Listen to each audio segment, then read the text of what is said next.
Meus prezados e queridos irmãos da TV Caminho Livre, graça e paz do Senhor Jesus. Estamos gravando esse vídeo em 1º de janeiro de 2024. Estamos um ano mais próximos da volta de Jesus. Glória a Deus por isso. Eu quero repercutir com vocês algo do que Rodrigo Silva disse numa entrevista, tá? Vamos nós lá. Ele diz 3 coisas que seriam muito bom a gente comentar, analisar, né? Comparar com a palavra de Deus, mas eu quero me deter somente em uma das afirmações que ele faz, né? Vocês vão ver que são 3 afirmações interessantíssimas para a gente comentar e analisar aqui, né? Para saber se é assim mesmo, né? Mas vamos lá. Porque quem pagou o maior preço pelo pecado, para mim não foi nem o diabo. Não? Não. Quem? É Cristo. Por quê? Sabe por quê? A Bíblia fala que ele vai ser sacerdote por quanto tempo? Para todo sempre, livro de Hebreus. Por que ele vai ser sacerdote por todo sempre se o pecado não vai durar por todo sempre? Hebreus fala que ele pagou a morte por todo homem. Olha, 3 coisas que ele afirma aqui que mereceriam uma repercussão honesta da parte de todos aqueles que querem levar o que a palavra de Deus diz em consideração, né? Primeiro, ele afirma, olha, não foi o diabo que pagou o maior preço pelo pecado. Olha que declaração estranha essa. E você sabe o que é mais estranho ainda? Quem estava próximo dele nessa entrevista, que ele deve ter realizado já há algum tempo, essa entrevista não é nova, quem estava ao lado dele, Luiz Saião, um dos grandes cabeções da teologia aqui no Brasil, né? Luiz Saião, ao lado de Rodrigo Silva. Aí o Rodrigo Silva fala 3 coisas e o Luiz Saião, pelo menos nesse instante, fica calado, como que consentindo, né? Ou como que... eu não vi a entrevista toda, mas eu fico pensando assim, o Luiz Saião olhando para ele quando ele diz, olha, sabe quem pagou o maior preço pelo pecado? Não foi o diabo, foi Jesus. Gente, agora analise o seguinte, imagine o diabo pagando um preço pelo pecado. Ele disse que não foi o diabo que pagou o maior preço pelo pecado. O maior. Então significa que o diabo pagou o preço pelo pecado. Agora, gente, veja só, olha como a coisa é complexa. Se o diabo paga um preço pelo pecado de outras criaturas, porque esse é o sentido daquilo que ele está dizendo, que o Rodrigo está dizendo. Se o diabo paga o preço pelo pecado de outras criaturas não poderiam, essas outras criaturas que tiveram seus pecados pagos pelo diabo, não poderiam ser responsabilizadas pelos mesmos. Estão entendendo? Porque afinal de contas o diabo pagou o preço pelo pecado deles. Veja, o Rodrigo não falou literalmente isso, ipsis literis isso, mas fica subentendido na sua fala. Quer ver? Olhem só. Vamos analisar de novo. Vamos voltar aqui de novo. Para vocês verem que eu não estou forçando a barra. Vejam, escutem. Porque quem pagou o maior preço pelo pecado, para mim não foi nem o diabo. Não? Quem pagou o maior preço pelo pecado, não foi o diabo.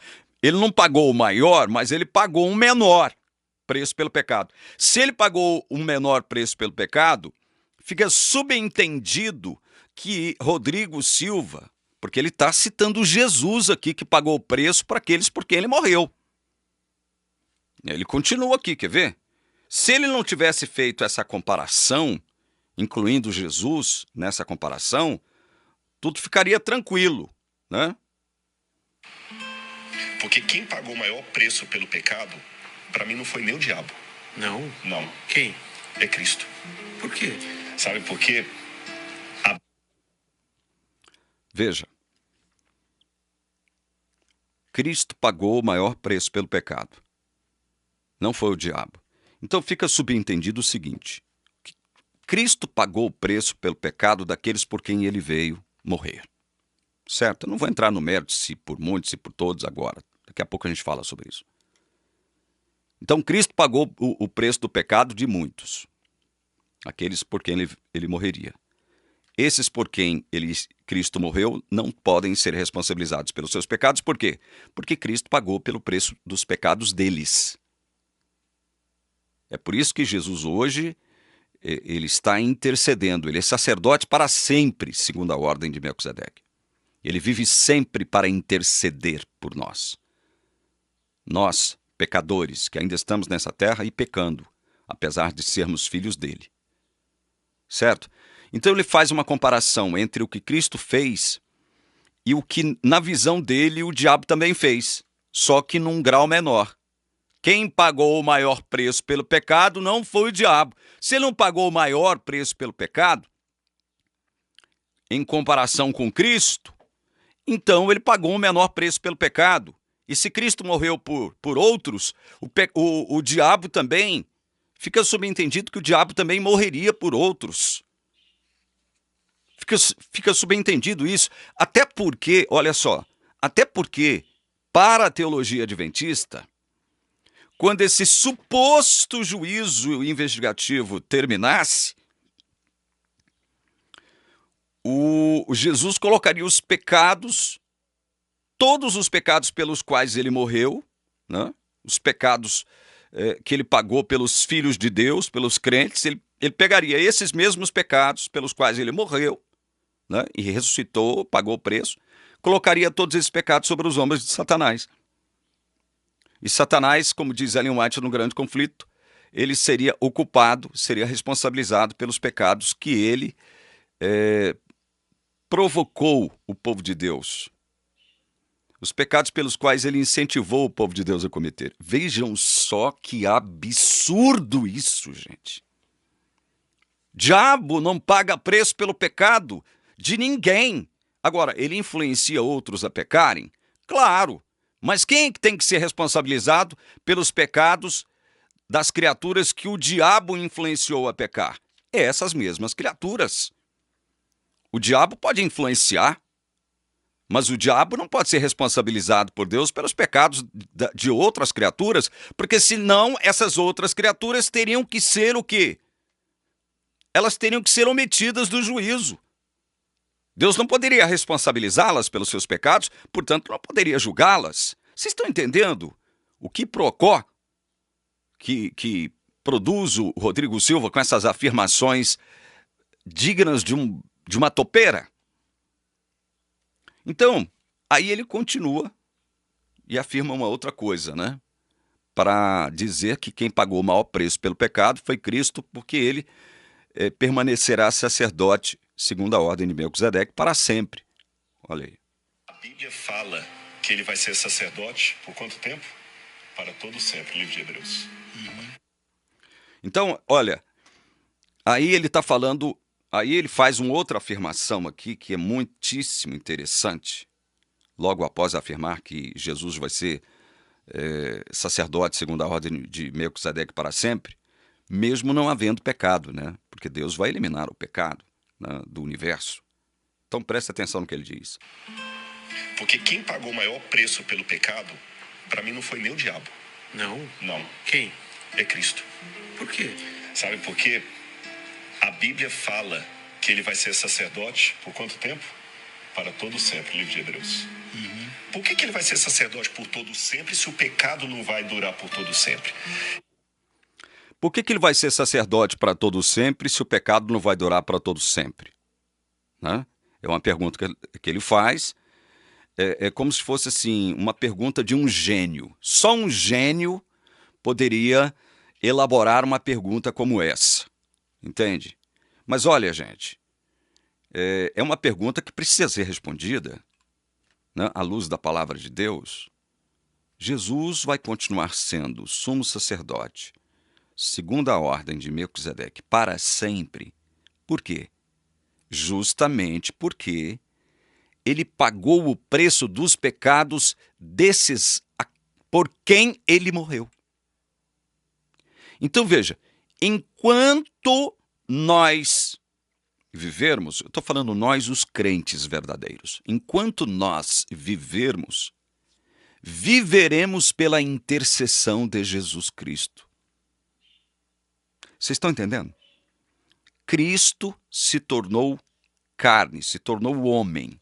O Verbo se fez carne e habitou entre nós.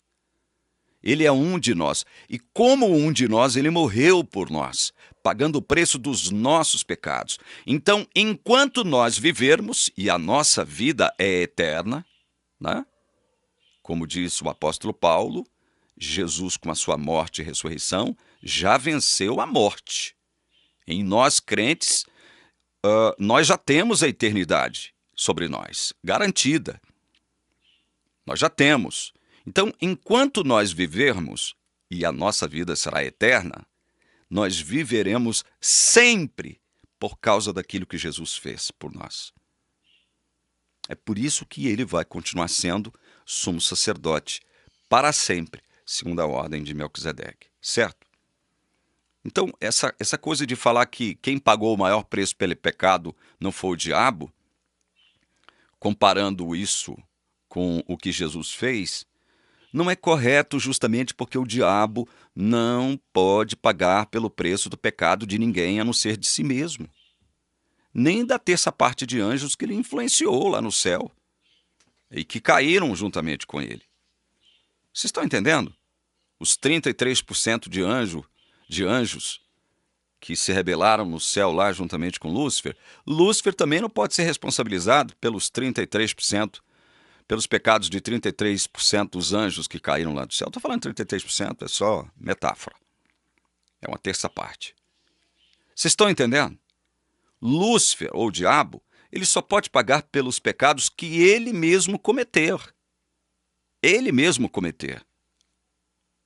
Entende? Então veja, é uma questão de justiça da parte de Deus. Porque se Lúcifer ou o diabo paga o preço pelo pecado de outras criaturas, essas outras criaturas não poderão ser responsabilizadas pelos seus pecados por Deus e não poderiam ser julgadas. Elas teriam que ser omitidas do juízo. Vocês estão entendendo o que eu estou tentando dizer para vocês? Mas o que me interessa aqui é a última afirmação que ele faz. Vamos voltar aqui um pouquinho. Para todo sempre, livro de Hebreus. Por que ele vai ser sacerdote por todo sempre se o pecado não vai durar por todo sempre? Hebreus fala que ele pagou a morte por todo homem. É essa declaração sobre a qual gostaria de trabalhar com vocês aqui, de um modo mais detido. Jesus pagou o preço pelo pecado de todo homem. Ele faz essa afirmação com base em Hebreus 2:9, que diz assim: vemos, porém, aquele que por um pouco foi feito menor do que os anjos, Jesus, que por causa do sofrimento da morte foi coroado de glória e de honra, para que pela graça de Deus provasse a morte por todos. Veja, a expressão que aparece aqui em Hebreus 2:9 para todos é pantos. Pantos. Essa é a palavra que aparece aqui. Todos. Pantos. Ok. Aí, a teologia adventista, subscrita pelo Rodrigo Silva e seus demais teólogos, juntamente com todos os arminianos da face do planeta Terra, vão dizer que Jesus morreu por todos. Ou seja, todas as pessoas, ou toda criatura. Agora é interessante quando você abre o livro de Apocalipse, 5:13.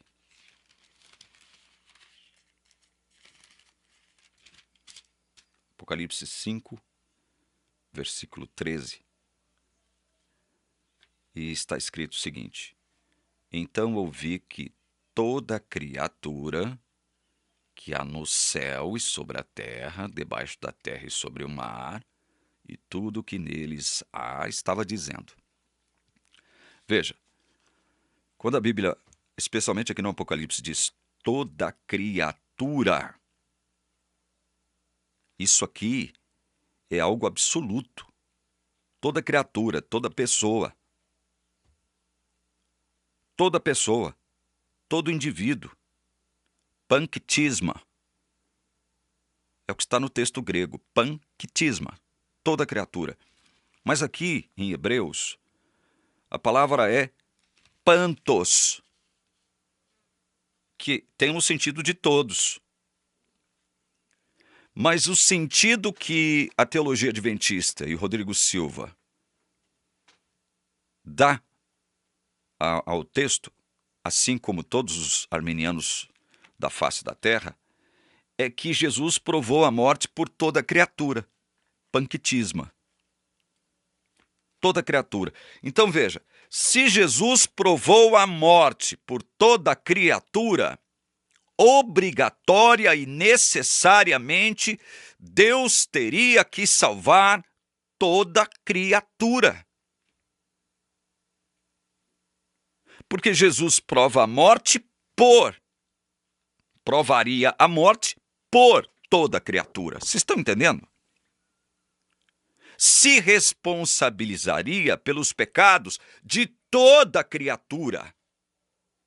Deus, então, não poderia responsabilizar ninguém, porque, segundo a teologia adventista, segundo os arminianos da face do planeta Terra, estão dizendo que Jesus provou a morte por toda criatura. Então veja, gente, Jesus, se ele prova a morte por toda criatura não poderia ser responsabilizada por Deus, teria que ser omitida do juízo, Deus não poderia julgá-las, muito menos condená-las. Vocês estão entendendo? Ou seja, Deus teria que obrigatória e necessariamente salvar toda a criatura. Salvação universal. É isso que admite a teologia adventista, em suma. É isso que admite os arminianos? Não, eles não são universalistas.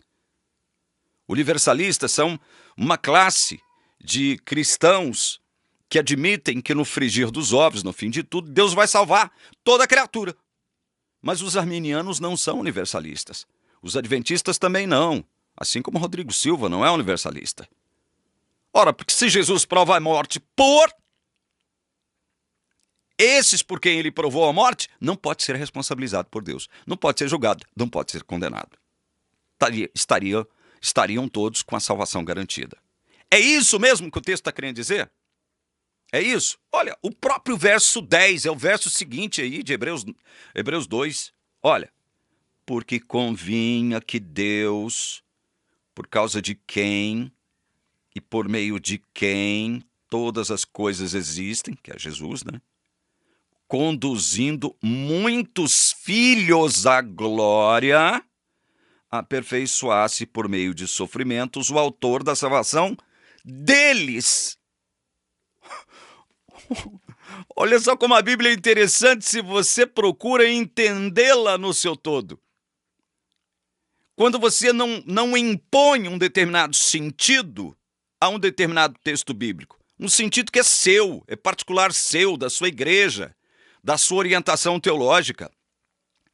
Se no verso 9 há uma aparência de que Jesus estaria provando a morte por toda a criatura, no verso 10, essa aparência que seria supostamente produzida pelo versículo 9, esse entendimento, esse sentido, ele some, ele desaparece. Por quê? Por que desaparece? Porque no verso 10, o texto está dizendo acerca de Jesus, né? Que Deus fez por meio de Jesus, o quê? Conduzindo muitos filhos à glória. Muitos filhos, e não toda criatura. Conduzindo muitos filhos à glória, aperfeiçoasse por meio de sofrimentos o autor da salvação deles. Deles quem? Toda criatura? Não, dos muitos filhos que Jesus vai conduzir à glória. Vocês estão vendo? Vocês estão vendo como o sentido que o Rodrigo Silva e que todos os arminianos querem dar a esse texto aqui não existe? Então o que significa pantos, o todos aqui do Hebreus 2:9? Todos, sem distinção, gente. Todos sem distinção. Judeus, gentios, reis, escravos, brancos e pretos, pobres e ricos, chineses e americanos, sem qualquer tipo de distinção. O todos aqui se aplica a isso. Tem esse sentido. Todos sem distinção. Não é todos sem exceção. Porque se fosse sem exceção, como nós acabamos de dizer, Jesus provando a morte por toda criatura sem exceção, toda criatura sem exceção teria que obrigatoriamente ser salva por Deus. Mas o próprio texto, no verso 10, está dizendo que Deus, por meio de Jesus, conduzirá muitos à glória. E através dos seus sofrimentos, os sofrimentos de Jesus, aperfeiçoaria a salvação deles. Deles quem? Dos muitos que ele conduzirá à glória. Não de toda criatura. Vocês estão entendendo? Vocês estão vendo como a Bíblia é clara quando a gente quer que ela fale aquilo que a Bíblia quer falar? Agora, existem outros dois textos que os arminianos e também os adventistas se utilizam para poder tentar enfiar a goela abaixo dos incautos o mesmo sentido de Hebreus 2:9. Olha, quais são esses outros dois textos? 1 João capítulo 2, versículos 1 e 2. Meus filhinhos, escrevo-lhes estas coisas para que vocês não pequem. Mas se alguém pecar, temos advogado junto ao Pai, Jesus Cristo, o justo. Olha isso aqui. Ele Jesus, né? Ele é a propiciação pelos nossos pecados. E não somente pelos nossos próprios, mas também pelos do mundo inteiro. Aí vem a teologia adventista, aí vem todos os arminianos da face do planeta Terra e dizem, tá vendo? Como a propiciação, ela é direcionada, contrariamente ao que dizem os calvinistas, ela é direcionada para os pecados do mundo inteiro. Tá vendo? Tá vendo só? Gente, o mesmo sentido daquilo que eles querem oferecer de Hebreus 2:9, eles vão produzir aqui, pelos pecados do mundo inteiro. O texto aqui, mundo inteiro, pecados do mundo inteiro, o texto aqui de 1 João é olou tou cosmoi. Olou tou cosmoi. Não há panquitisma aqui. Ou panquitismos também, tá? Uma variação do grego. Não há. Então o que o texto quer dizer? Que Jesus é a propiciação. Veja, ele é a propiciação pelos pecados, não só dos judeus, não só daqueles que já estavam crendo em Jesus Cristo, gentios, naquele exato instante em que João escreveu a epístola, mas ele é a propiciação pelos pecados do mundo inteiro. Em que sentido? Do mesmo modo que nós explicamos Hebreus, nós explicamos esse texto aqui. Veja, se Jesus é a expiação pelos pecados do mundo inteiro, e por mundo inteiro os arminianos e adventistas entendem que é toda criatura, então toda criatura será salva. Então toda criatura terá que obrigatoriamente ser salva, porque Jesus é a propiciação pelos pecados de toda criatura, seria propiciação pelos pecados de toda criatura, obrigatória e necessariamente. Deus não poderia responsabilizar essas criaturas pelos seus pecados. Por quê? Porque Jesus é propiciação pelos pecados delas. Então Deus teria que salvá-las, todas. Deus teria que salvar toda criatura. Vocês estão vendo que o sentido é o mesmo? Mas quando o apóstolo João, assim como o escritor de Hebreus diz todos, e aqui João diz mundo inteiro, olou tou cosmoi, ele não quer dizer que Jesus é a propiciação pelo pecado de toda criatura, sem exceção. Ele está querendo trazer o sentido de que Jesus é propiciação pelos pecados daqueles por quem ele morreu, judeus, gentios de sua época, e de todos aqueles por quem ele morreu, de todos os lugares do mundo. É esse o sentido. Todos os lugares do mundo. Porque, olha, O próprio João que escreveu esse texto aqui, ele recebeu em revelação, olha só o que ele recebeu em revelação no Apocalipse. Apocalipse 5:9. Olha só.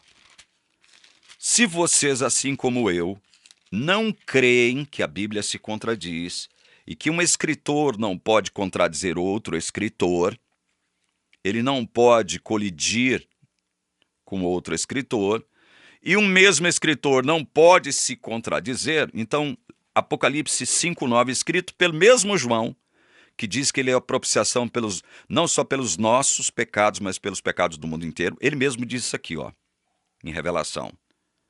Apocalipse 5:9. E cantava um cântico novo, dizendo: digno és de pegar o livro e de quebrar os selos, porque foste morto, e com teu sangue compraste para Deus os que procedem de toda tribo, língua, povo e nação.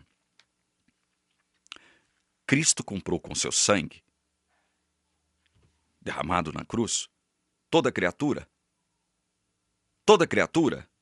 do mundo inteiro? Não. Os que procedem de toda tribo, língua, povo e nação. Mais à frente, o próprio João recebeu uma revelação maravilhosa também. Aí, Apocalipse 7:9. Depois destas coisas vi e eis grande multidão que ninguém podia contar. Olha, grande multidão que ninguém podia contar, de todas as nações, tribos, povos e línguas, em pé diante do trono e diante do Cordeiro, vestido de vestes brancas, com ramos de palmeira nas mãos. Grande multidão que ninguém podia contar, de todas as nações, tribos, povos e línguas. Não uma grande multidão constituída por todas as nações, povos e línguas. Vocês estão entendendo a diferença? Então é óbvio que João, lá em sua primeira epístola, capítulo 2, versos 1 e 2, ele não tinha a intenção de dizer, porque senão ele estaria se contradizendo, que Jesus é a propiciação pelos pecados de toda criatura do mundo, sem exceção. Não. Ele é a propiciação pelos pecados dos crentes judeus e gentios de sua época, bem como seria a propiciação pelos pecados dos crentes que haveria em todo o mundo. O Apocalipse deixa isso claro. Apocalipse deixa isso claro. Nós somos privilegiados por ter a visão do que vai acontecer lá no fim. Então não era a intenção de João falar que Jesus é a propiciação pelos pecados de cada criatura, sem exceção da face da terra. Vocês estão entendendo? Outro texto que a teologia adventista e os arminianos procuram dar um sentido semelhante a esses outros dois textos que nós analisamos, se encontra aqui em 1 Timóteo, capítulo 2. 1 Timóteo, capítulo 2, versículos de 1 a 4. Antes de tudo, peçam que se façam súplicas, orações, intercessões e ações de graças em favor de todas as pessoas. Veja, olha a expressão todas as pessoas aqui. Panton anthropon é a expressão que aparece aqui no grego. Panton anthropon. O que nós devemos fazer por todas as pessoas, segundo o apóstolo Paulo? Veja, todas as pessoas, hein? Todas as pessoas.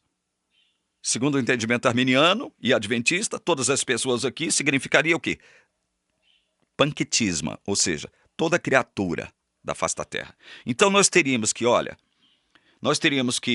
fazer súplicas, orações, intercessões e o que é pior, ações de graças em favor de todas as pessoas. Como é que eu posso orar, suplicar, interceder em oração, né? E oferecer ações de graças a Deus por a vida de um Hitler, de um Stalin, de um Pol Pot, de um Che Guevara, de um Luiz Inácio? Como é que eu posso oferecer ações de graças a Deus por essas pessoas aqui? Porque se todas as pessoas aqui tiverem esse sentido que a teologia arminiana e a teologia adventista querem dar, a gente tem que fazer isso por todas as pessoas, independentemente de elas serem boas ou más. Como é que eu vou oferecer ação de graças para alguém que estupra uma criança? Como é que eu vou fazer, oferecer ações de graças a Deus para alguém que mata milhares e milhões de pessoas, como foi o caso de Hitler, foi o caso de Stalin, foi o caso de Pol Pot, Mao Tse Tung? Como? Vocês estão entendendo? Aí o texto continua. Orem em favor dos reis e de todos os que exercem autoridade, para que vivamos vida mansa e tranquila, com toda a piedade e respeito. Reis e autoridades. Isto é bom e aceitável diante de Deus, nosso Salvador. 4. Que deseja que todos sejam salvos e cheguem ao pleno conhecimento da verdade. Aí vem a igreja adventista, vem os arminianos e diz, está vendo como Deus deseja que todos sejam salvos? Vocês calvinistas estão errados com a doutrina da eleição e da predestinação. Vocês estão errados. Eleição e predestinação é coisa do diabo, não existe isso. Aliás, eleição para o arminiano existe, assim como também para o adventista, mas com base na previsão de fé, né? É só eles têm uma ojeriza com a predestinação, né? Tá vendo como predestinação não existe? Assim como em Hebreus 2:9, assim como em 1 João 2:1 e 2, aqui em 1 Timóteo 2, versículo 4, está dizendo que Deus deseja que todos sejam salvos, todos os homens sejam salvos. Esse todos os homens aqui quer dizer toda criatura? É isso que o texto quer dizer? De novo, não. De novo, não quer dizer isso. Todos, ou todos os homens, como aparece na revista atualizada, a segunda edição, quer dizer o quê? Judeus e gentios. Sem distinção de classe social, de cor, de língua, de nacionalidade. Não sem exceção. Sem distinção. É diferente. É diferente. Olha, o mesmo Paulo que disse que todos os homens, Deus deseja que todos os homens sejam salvos, o mesmo Paulo, aqui atrás, em 2 Tessalonicenses 3:2, ele vai dizer algo que poderia contradizer, ou contradizê-lo, caso o sentido que ele queira dar, aqui em 1 Timóteo 2:1-4, seja o que os arminianos e os adventistas querem impor ao texto. Paulo estaria se contradizendo, porque, olha, segundo aos Tessalonicenses 3:2, texto de Paulo, olha o que ele diz. Orem também para que sejamos livres das pessoas perversas e más. Mas espera lá, Paulo. Eu não terminei de ler o texto todo, não. Mas espera lá, Paulo. Você não falou que Deus deseja que todos os homens, sem exceção, sejam salvos? Por que você está pedindo agora, aconselhando os tessalonicenses a orarem para que se vejam livres dos homens, das pessoas perversas e más? Ora, você tem que orar para incluí-las na graça de Deus e não orar para que os crentes fiquem livres das pessoas perversas e más, já que foi você que disse lá para Timóteo que Deus deseja que todas as pessoas sejam salvas. Vocês estão entendendo, gente? Paulo estaria se contradizendo aqui. E olha o final do texto. 2 Tessalonicenses 3:2. Porque a fé não é de todos. Se a fé não pertence a todos, se a fé não foi direcionada a todos, se a fé foi direcionada somente a um grupo de pessoas, porque é isso que o texto quer dizer, e toda a Bíblia concorda com isso, que Paulo está dizendo, o próprio Paulo, ele não vai se contradizer. Então veja, como é que Deus deseja salvar todos se ele não direciona a fé a todos? Se a fé não é de todos? Vocês estão entendendo? Paulo estaria se contradizendo. Paulo estaria se contradizendo. Bom, aí pode surgir a pergunta, bom, mas se a fé não é de todos, como é que é essa questão de fé, então? Aí você abre em Tito, capítulo 1, verso 1, e diz, e está dito o seguinte, Paulo, servo de Deus e apóstolo de Jesus Cristo, para promover a fé que é dos eleitos e o pleno conhecimento da verdade segundo a piedade. Para promover a fé que é dos eleitos de Deus. A fé não é de todos. A fé é dos eleitos de Deus. Então, como que Deus deseja salvar todas as pessoas da face da terra? Se ele não deu fé para todos. E se Paulo pede para que a gente ore a Deus para sermos livres das pessoas perversas e más. Contradição. Contradição afirmada e negada por todos os arminianos prepotentes, arrogantes, debochados, ignorantes e também pela teologia adventista. Afirmada e negada ao mesmo tempo, né? Por que afirmada? Porque eles impõem esse sentido ao texto. Não, Deus deseja salvar toda criatura da face da terra. Deus é bonzinho, né? Como se nós calvinistas estivéssemos dizendo o contrário, que Deus não é bom, né? Que Ele não é amor, que Ele não é justiça. É como se nós estivéssemos pintando um retrato horroroso de Deus, né? Não. Quem vai dizer que Deus não quer salvar todos são os calvinistas diabólicos, como vai dizer esse arminiano debochado, que está aqui no YouTube. Não vou citar o nome dele, né? Porque eu posso ser processado. Está chamando ele de debochado, arrogante, prepotente, né?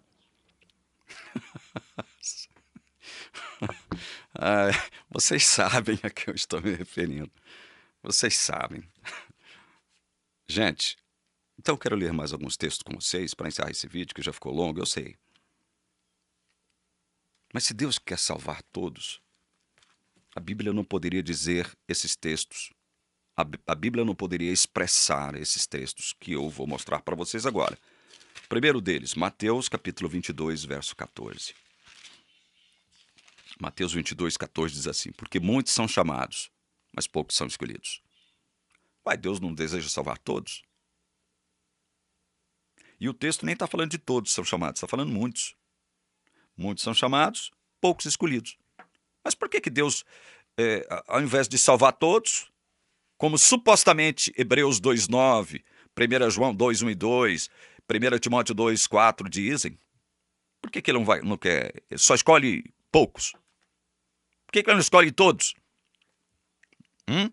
A Bíblia não estaria se contradizendo se esse fosse o sentido daqueles textos que nós lemos? Hebreus, 1 João e 1 Timóteo? Lucas 2, 34. Lucas 2, 34. Simeão os abençoou e disse a Maria, mãe do menino: eis que este menino, Jesus, né, está destinado, veja, destinado, tanto para a ruína como para a elevação de muitos em Israel, e para ser alvo de contradição. E é mesmo, né? Como Jesus cumpriu isso? Ele foi destinado tanto para elevação de muitos, quanto para a ruína. Como é que esse texto pode se coadunar com aqueles outros 3 textos que, segundo a teologia arminiana, trazem o sentido de que Deus deseja salvar toda criatura da face da terra? Como? Se a Bíblia já está deixando claro que Jesus foi destinado tanto para a elevação quanto para a ruína de muitos. Vocês estão entendendo? Como a Bíblia seria contraditória? Romanos 9, 22.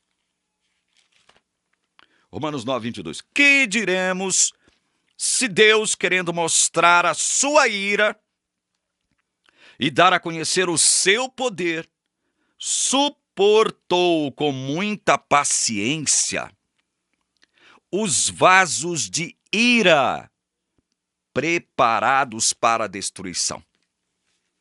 Mas espera lá, não foram os arminianos que disseram, juntamente com os adventistas, que Deus deseja salvar todos? Ele quer salvar todos? Jesus provou a morte por todos? Jesus é a propiciação por todos? Como é que ele preparou muitos para a destruição? Vasos de ira preparados para a destruição.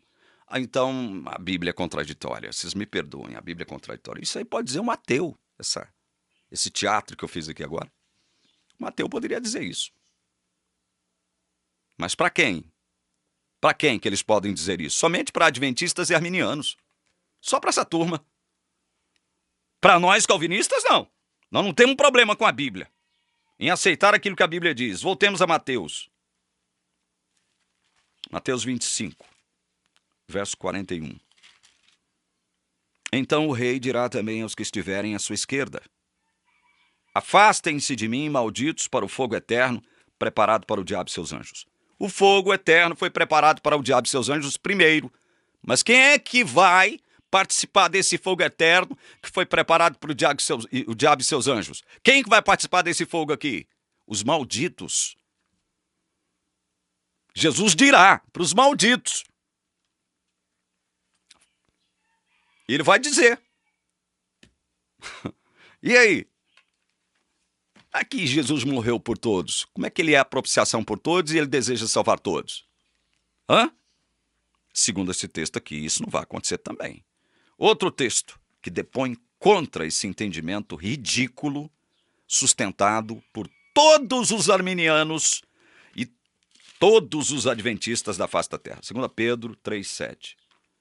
Eu poderia trabalhar mais textos aqui em Pedro, tá? No capítulo 2, por exemplo, nós poderíamos trabalhar ele todo, mas vamos ficar só com 2 Pedro 3,7 diz assim: pela mesma palavra, os céus e a terra que agora existem têm sido guardados para o fogo, estando reservados para o dia do juízo e da destruição dos ímpios. Céus e terra reservados para o fogo, para a destruição dos ímpios no dia do juízo. Estão reservados, estão guardados. E aí, meus queridos? E aí?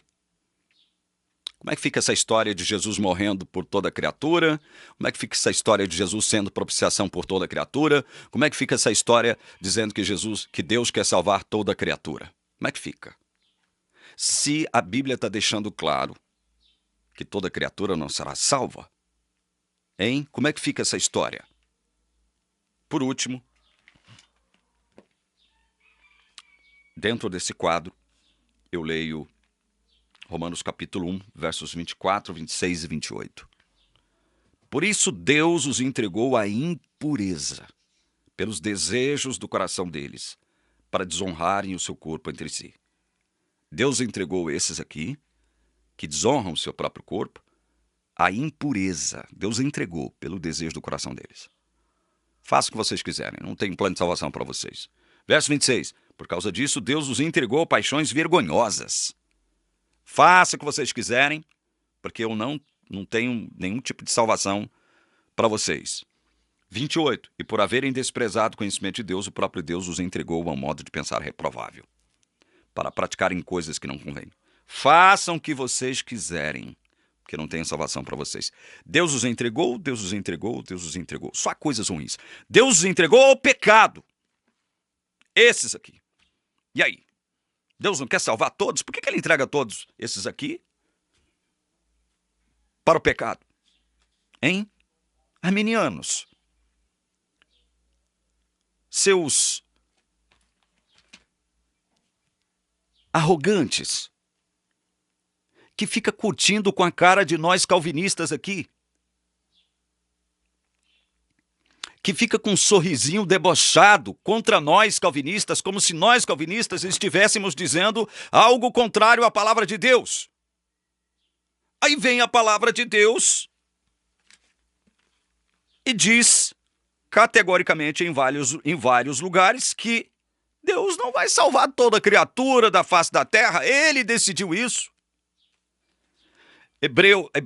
Daniel 12:1, segunda parte do texto. Mas naquele tempo o povo de Deus será salvo. Veja, naquele tempo, tempo de angústia qual nunca houve. Naquele tempo, quem será salvo? O mundo todo? Toda criatura da face da terra? Não. O povo de Deus será salvo. Todo aquele que for achado inscrito no livro. O texto não está dizendo aqui que é livro da vida. Mas onde é que o povo de Deus está inscrito? Se você fizer a análise do texto, de acordo com aquilo que a Bíblia diz em outros lugares. O povo de Deus está inscrito em que livro? No livro da vida. Povo de Deus será salvo. Naquele tempo, o povo de Deus será salvo. Não toda criatura.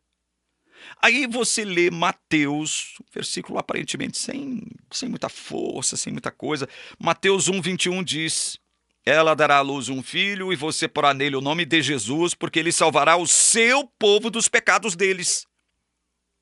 Salvará toda criatura?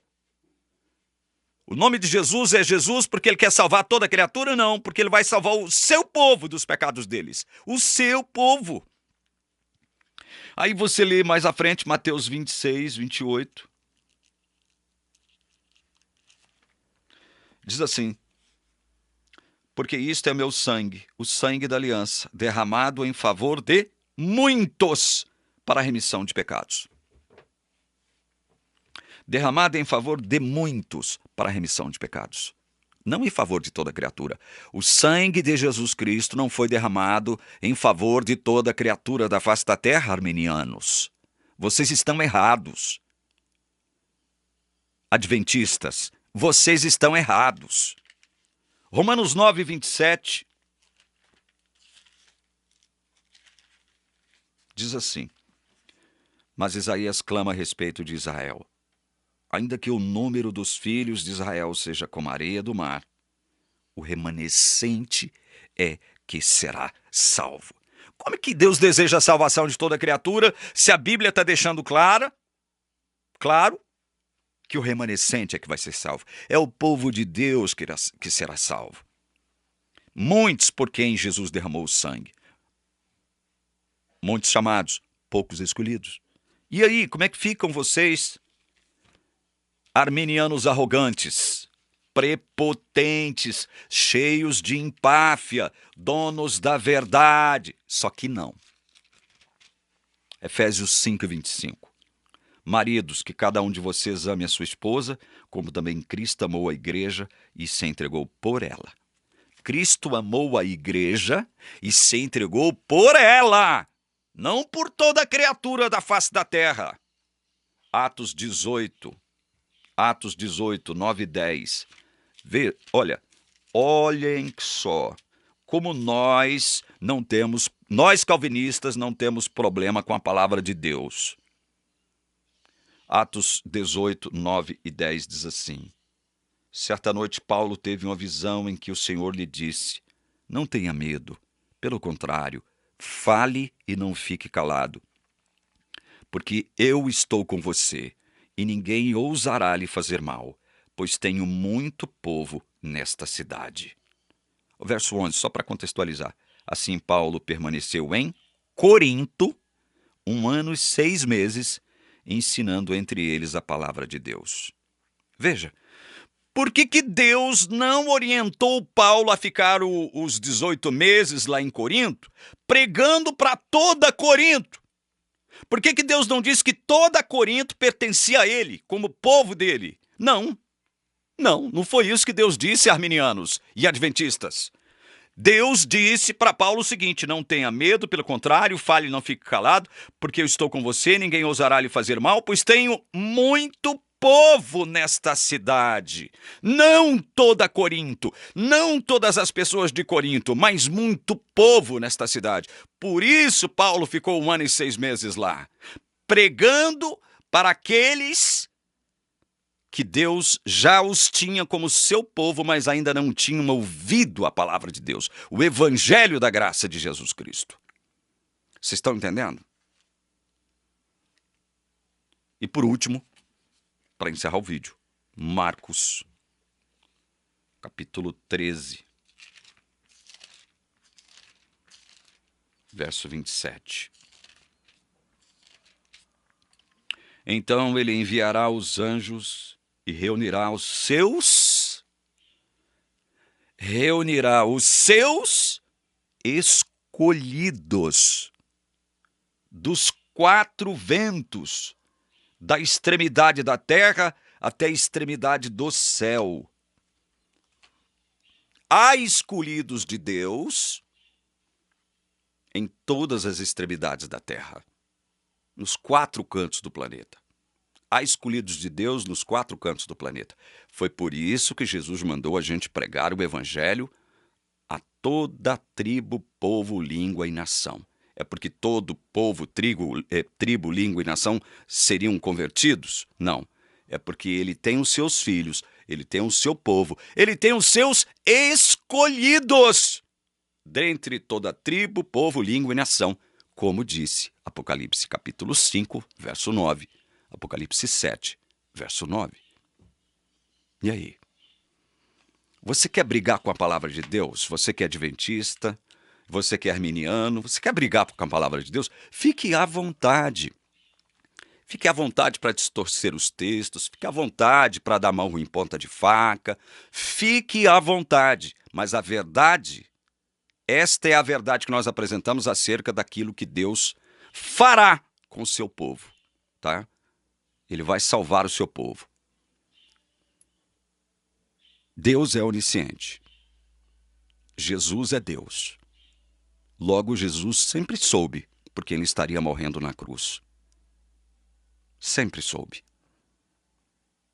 Jesus não fez propiciação por toda criatura da face da terra. Ele morreu pelo seu povo, cujo nome está inscrito no livro da vida desde a fundação do mundo. Quer brigar contra isso? O problema é seu. Eu já fiz a minha parte mostrar aquilo que a Bíblia diz. Deus te abençoe em nome de Jesus. Amém.